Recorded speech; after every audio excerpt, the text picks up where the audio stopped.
সভা বিভিন্ন সংস্কৃতি বিভিন্ন জায়গায় আমাকে ছুটতে হয়। আজকে আমার খুব ডাকে আমি এসেছি মূলত যে বাবুদার চিন্তাধারাটা যে সবার মধ্যে একটা আত্মসমাজ গড়ে ওঠে, একটা আত্মীয় একটা গড়ে ওঠে, এই চিন্তাধারার জন্য আজকে সব ফেলে আপনাদের ডাকে এসেছি। আমরা চাই বিভিন্নভাবে সমাজের মধ্যে একটা গোষ্ঠী সাম্প্রদায়িক বিষ বাষ্প ছড়ায়, বিভিন্ন রকম ভাবে মানুষের মধ্যে অশান্তির বাতাবরণ তৈরি করে। আমরা তার প্রতিহত করার লক্ষ্যে বিভিন্ন জেলায় জেলায় গোলাকে কাজ করে চলেছি। আমরা মনে করি যে মানুষের মধ্যে প্রেম প্রীতি ভালোবাসা সৌহার্দ্য গড়ে উঠুক। বিভিন্ন অ্যাঙ্গেল থেকে বিভিন্ন জায়গা থেকে আপনারা যেমন কাজ করছেন, আমরাও বিভিন্ন চিন্তাধারা বিভিন্ন অ্যাঙ্গেল থেকে কাজ করছি। সমাজে পিছিয়ে বর্গের জন্য কাজ করছি, অসহায় মানুষের পাশে থাকার জন্য কাজ করি, যতটা পারি সাধ্য মতো বিভিন্ন রকম ভাবে কাজ করি। মূলত আমরা চাই যে বিভিন্ন রকম ভাবে যারা সাম্প্রদায়িক বিষ বাষ্প ছড়াচ্ছে, মানুষের মধ্যে অশান্তির বাতাবরণ তৈরি করছে, আমরা তারা প্রতিহত করে সকলে সম্মিলিত ভাবে একসঙ্গে এগিয়ে যাই। হিন্দু সম্প্রদায়ের মানুষ একজন যদি মারা যায়, প্রতিবেশী তার একজন মুসলিম সম্প্রদায় তার পাশে দিয়ে হাজির হয়ে যায়। যে বাংলায় আমরা লক্ষ্য করেছি যে একজন মুসলিম সম্প্রদায়ের একজন যদি মারা যায়, প্রতিবেশী একজন হিন্দু সম্প্রদায়ের মানুষ সৌহার্দ্য বজায় রাখার জন্য তার কর্মস্থলের সাথে গিয়ে হাজির হয়ে যায়।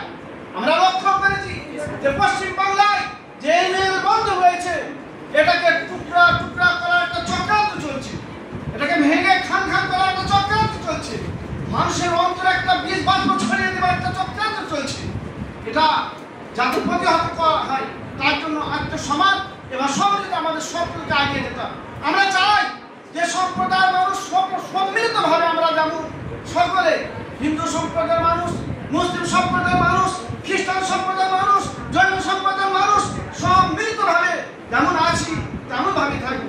সেই তেমন ভাবে যখন ব্রিটিশদের বিরুদ্ধে সমস্ত সম্প্রদায়ের মানুষ সম্মিলিতভাবে প্রতিবাদ গড়ে উঠেছিল, সেই পূর্বপুরুষদের টন টন রক্তের বিনিময়ে দেশ স্বাধীনতা পেয়েছিল, সেটা তাদের মধ্যে উৎপন্ন করার জন্য যেমন ভূমিকা ছিল বিশ্বকবি রবীন্দ্রনাথ ঠাকুর কবিতার মাধ্যমে উৎপন্ন, যেমন ঠিক কাজী নজরুল ইসলামেরও সেরকম কবিতার মাধ্যমে তাদের উৎপন্ন করেছিল, বিভিন্ন লেখকের মাধ্যমে লেখার মাধ্যমে তাদেরকে উৎপন্ন করেছিল।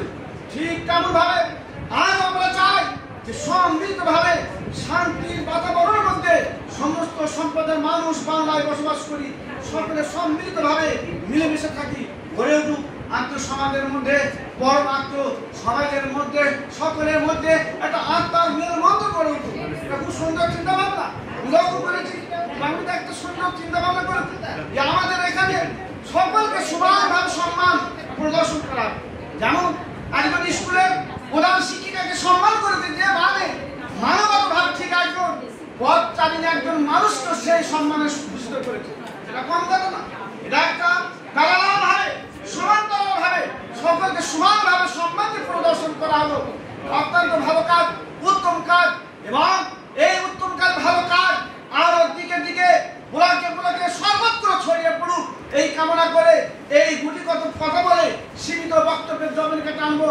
তার আগে আমি আবার সকলকে যারা যেখান থেকে কবি, লেখক, সাহিত্যিক সংগঠন এবং অন্যান্য বিভিন্ন অঞ্চলের মানুষজন এসেছেন, সকলকে আমি আমার অল বেঙ্গল মাইনরিটি অ্যাসোসিয়েশনের পক্ষ থেকে অনেক অনেক শুভেচ্ছা এবং মোবারকবাদ জানাবো, এবং মানসিকভাবে আমি কামনা করব উত্তর শ্রীবৃদ্ধি কামনা করব আত্মসমাজে। তাই সংক্ষেপ করব, আমা আলাইনা ইল্লাল বালাগ, অল বেঙ্গল মাইনরিটি অ্যাসোসিয়েশন জিন্দাবাদ, আত্মসমাজ জিন্দাবাদ। সাধারণ মানুষের জিন্দাবাদ। আচ্ছা, গায়ত্রী